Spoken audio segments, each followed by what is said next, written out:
जी दोस्तों, आज आपको सुनाते हैं एक सबक आमोज़ कहानी, हाथी और दर्जी। एक दफ़ा का ज़िक्र है कि एक दर्जी अपनी दुकान में बैठा कपड़े सी रहा था कि अचानक से वहाँ एक हाथी का बच्चा आ गया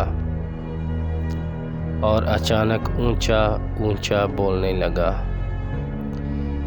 दर्जी ने उसको एक रोटी का टुकड़ा दिया। वो हाथी हमेशा दर्जी की दुकान पर आता था।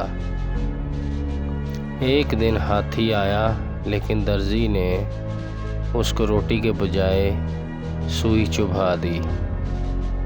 हाथी भाग गया। अगले दिन हाथी फिर आ गया, लेकिन उसकी सूंड कीचड़ से भरी हुई थी और उसने अपनी सूंड से कीचड़ दर्जी के कपड़ों पर फेंक दिया। दर्जी के सारे कपड़े ख़राब हो गए।